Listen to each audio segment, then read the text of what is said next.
તો સ્વાગત છે તમારું મારી ચેનલ ઉપર। હું એક ગુજરાતી ગૃહિણી છું અને હા, આ મારો લોંગ વિડિયાનો ત્રીજો દિવસ છે। તો આજના વિડીયોની શરૂઆત આપણે સવારે 10 વાગ્યાથી કરીએ છીએ, કેમ કે આજે છે રવિવાર અને રવિવાર હોય એટલે ગૃહિણીનો તો એક અલગ જ દિવસ કહી શકો તમે, કેમ કે બાકી બધા દિવસ તો સરખા હોય, છોકરાઓને સ્કૂલ ટ્યુશન મૂકવાના, બાકી આજનો દિવસ અલગ હોય।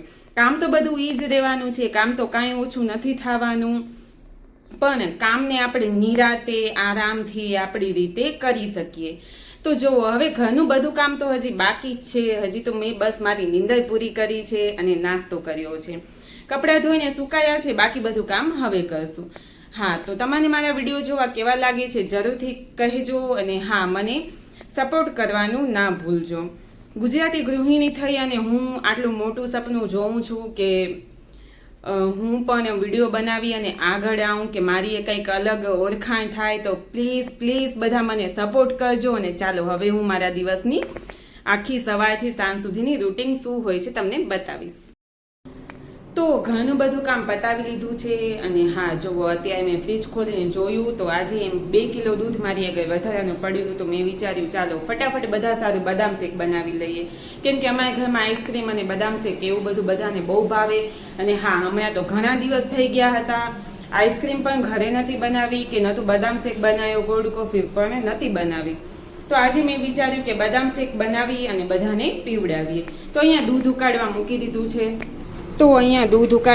દીધું છે, દૂધ ઉકળીને અડધું ન થઈ જાય ત્યાં સુધી આપણે એને ઉકાળવાનું છે। અને બીજી બાજુ મેં બદામ શેક સારું 1 ગ્લાસમાં બદામ પણ પલાળી લીધી છે, તો હવે બસ દૂધ ઉકળશે ત્યાં બદામ પલળી જશે અને પછી આપણે એમાં પીસી અને બદામ નાખવાની છે, જેથી દૂધ વધારે ઘાટું થઈ જાય અને જરૂર હોય એ પ્રમાણે ખાંડ નાખશું અને પછી ફ્રીજમાં રાખી દઈશું। તો બધું કામ થઈ ગયું છે અને હવે આપણે જવાનું છે મને સૌથી વધારે ગમતું કામ કરવા, સિલાઈનું કામ। તો સિલાઈનું કામ કરવું મને બહુ ગમે, તો આપણે હવે જઈએ છીએ ઉપર, કેમ કે મારો સીવણનો રૂમ છે એ ઉપરનો રૂમ છે, તો ચાલો હું તમને બતાવું।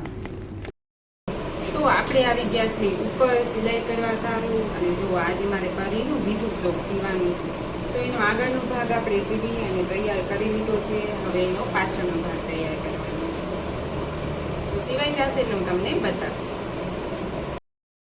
તો સાંજનો સમય થઈ ગયો છે અને આપણે સરસ નીંદર કરી લીધી છે અને હા, પહેલાં તો મેં સવારનું કામ પતાવી, બપોરનું જમવાનું પતાવી અને 2 કલાક સિલાઈનું કામ કર્યું હતું।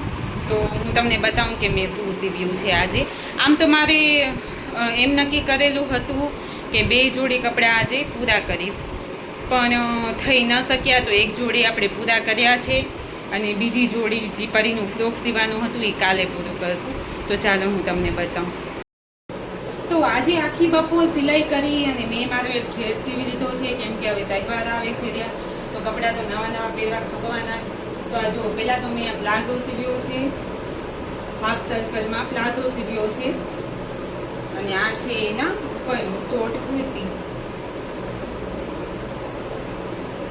પાછળ ડીપ ગલું છે અને હા, એમાં દોરી લગાવવાની બાકી રહી ગઈ છે, પણ હવે બહુ મોડું થઈ ગયું છે, તો આપણે એ કામ હવે કાલે કરશું। અને જો આ છે પરીનું ફ્રોક, જે પણ અધૂરું છે આપણે કાલે પૂરું કરવાનું છે। પરીનું ફ્રોક એવું સીવ્યું છે કે રેગ્યુલરમાં પણ પહેરી શકે, તો આ છે પરીનું ફ્રોક।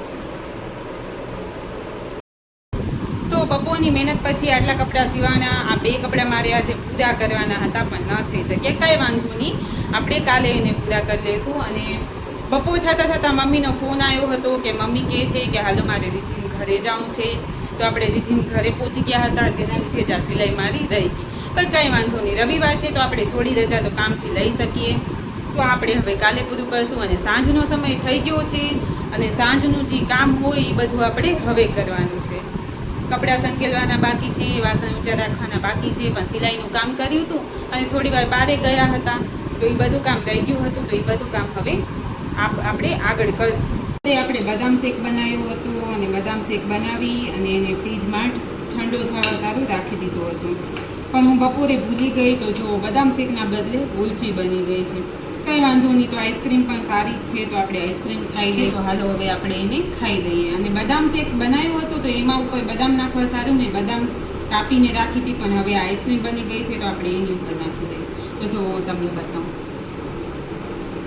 છે કેવી સરસ આઈસ્ક્રીમ બની છે. અને આની રેસીપી એકદમ સિમ્પલ છે. ખાલી દૂધમાં ખાંડ નાખી અને એને ઉકાળવાનું છે અને એટલું ઉકાળવાનું છે કે દૂધ ઉકળીને અડધું થઈ જાય. અને પછી એને ફ્રીજમાં મૂકી દેવાનું છે. પછી થોડુંક ટાઢું થઈ જાય એટલે આપણે એમાં મિક્સરમાં પીસી લેશું અથવા તો બ્લેન્ડર ફેરવી લેશું. અને પછી પાછી એને ફ્રીજમાં મૂકી અને જો આઈસ્ક્રીમ ખાવી હોય તો એને જમાવા દઈશું. અને બદામ શેક પીવો હોય તો બસ આવી જ રીતે ઠંડુ થાય એટલે પી લેવાનું છે. તો તમે પણ બનાવીને જોજો. અને આ રેસીપી તમને કેવી લાગી મને જરૂરથી કહેજો. અને ચાલો હવે હું આઈસ્ક્રીમ ખાઈ લઉં. તો રાતનો સમય થઈ ગયો છે અને અત્યારે જો યુગ એના સ્કૂલની તૈયારી કરે છે. યુગનું આ રોજનું કામ છે. એ રાત થાય એટલે એના સ્કૂલની તૈયારી કરી લે, બેગ પેક કરી લે, યુનિફોર્મ કાઢીને રાખી દે. અને આવી સારી આદત તો બધા છોકરાઓની હોવી જોઈએ. જો થઈ ગયો બેગ પેક યુગ? કરી લે, પછી યુનિફોર્મ ને બધું જ કાઢી લે ભલે, એટલે કાલે મોડું ન થાય સ્કૂલનું. તો હું આવી ગઈ છું રસોડામાં અને બસ હવે આ સાંજનું તો બધું કામ થઈ ગયું છે. જમીને ફ્રી વહેલા પણ થઈ ગયા હતા. અને હવે બસ એક ગૃહિણીનું રાતનું છેલ્લું કામ હોય દૂધ જમાવાનું. કેમ કે દૂધ ન જમાવીએ નહીં તો કાલે છાશના વાંધા આવે. એટલે આપણે હવે છેલ્લું કામ કરવાનું છે દૂધ જમાવાનું. અને પછી બસ સૂઈ જવાનું છે. તો તમને મારો આજનો વિડીયો કેવો લાગ્યો જરૂરથી કહેજો. અને હા, સારો લાગ્યો હોય તો કમેન્ટ કરજો. અને લાઈક, શેર અને સબસ્ક્રાઈબ કરવાનું ના ભૂલજો. તો જો યુગપરી આ તમને કંઈક વાત કહેશે તો ચાલો જોઈએ યુગપરી શું કહે છે. મારી મમ્મીની ચેનલને લાઈક, સબસ્ક્રાઇબ, શેર અને કોમેન્ટ કરો. તો જો છોકરાઓને પણ ખબર છે કે મમ્મી વિડીયો બનાવે છે તો અમારે આ બોલવાનું છે ને. હવે બસ યુગપરીને આપણે સુવાડી દેશું. તો હવે સોમવારથી કરી અને પાછા શનિવાર સુધી એક સરખા જ દિવસ હાલવાના છે. તો હવે આપણે દૂધ જમાવી અને મારે જે દવા પીવાની છે દવા પી લેશું. અને મળીશું આવતા વિડીયોમાં. ત્યાં સુધી બધાને જય શ્રી કૃષ્ણ. અને હા, વિડીયો જોતા રહેજો, હસતા રહેજો અને સબસ્ક્રાઈબ કરવાનું ના ભૂલજો.